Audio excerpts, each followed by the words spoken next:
A record drought hits farmers hard. What will it mean for consumers? Joining us for this week's Smith Business Close-Up is Jie Zhang, Associate Professor of Marketing and the Harvey Sanders Fellow of Retail Management at the Robert H. Smith School of Business. Dr. Zhang, thank you for being with us. Thank you for having me, Jeff. So this isn't good for farmers, and it probably won't be good for consumers either. No, unfortunately, it's pretty bad news for consumers.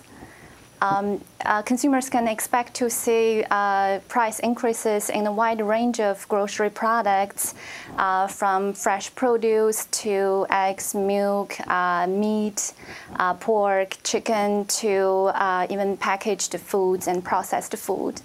Talk a little about how the maybe the corn crop in particular feeds into all of those different things. That's a great question.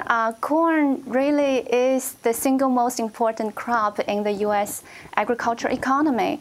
Corn is used not only for human consumption, but also it's a main ingredient in animal feeds for livestock. And in addition, corn is used for ethanol production. In fact, about 40% of corn crop in the U.S. every year is being used by energy companies to produce ethanol. So when the drought cuts down the supply of corn severely and driving up the prices, it really has caused a chain reaction in the whole agriculture and food production processes. To make things worse, now cattle farmers, dairy farmers have to compete with large energy companies for the short supply of corn. With your expertise in retail management, what does it mean for people running retail chains, running individual grocery stores? Is there a competitive situation here where you potentially could try to hold the line on some prices, or just how do you manage that? Well, it's a tough situation for grocery retailers because the price increases in many product categories are really inevitable.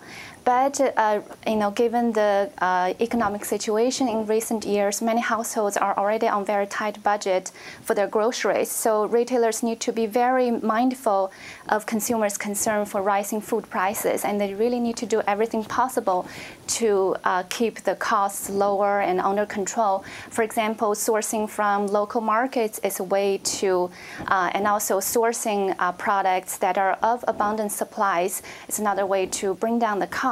And in addition, I think the drought created a price pressure can actually create an opportunity for grocery retailers to promote their store brands, which in general are priced lower than national brands. And there has been research showing that when consumers switch to store brands during economic recessions, they tend to stick to those store brands even when the economy got better, even when the recessions were over, and when their budgets become better. They tend to stick to those. So I think a similar effect is likely to happen with the drought created price pressure. So if retailers handle the situation well, it could even be a blessing in disguise, so to speak, for many of them. How fast do all of these changes happen? You know, with oil prices, it happens notoriously quickly. As soon as there's some sort of global incident that causes oil prices to go up, it seems like 5 minutes later they're changing the prices at the local gas station. Should we expect something similar in the food space? Actually, not really. It really depends on what product categories. We have already seen pretty dramatic price increases of commodity crops, especially, as you mentioned, corn and soybeans. But when it comes to grocery products, it really depends on the categories. Consumers are likely to see price increases in fresh produce very soon, in a matter of weeks, if not already. But then it's going to be followed by increases in products like milk, eggs, beef, chicken, in a matter of a few months. USDA, U.S. Department of Agriculture predicts in about 2 to 3 months. When it comes to processed and packaged foods, it's going to take about 10 to 12 months for the process to actually work through the supply chain and to affect prices at grocery shelves. Lastly, any advice for consumers on this? Well, this certainly is a tough situation for many households.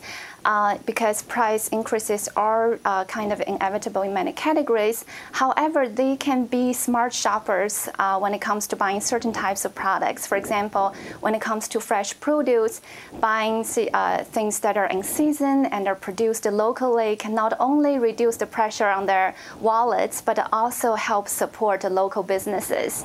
Very good. Jie Zhang joining us from the Smith School of Business. Thank you for your time. Thank you so much for having me, Jeff.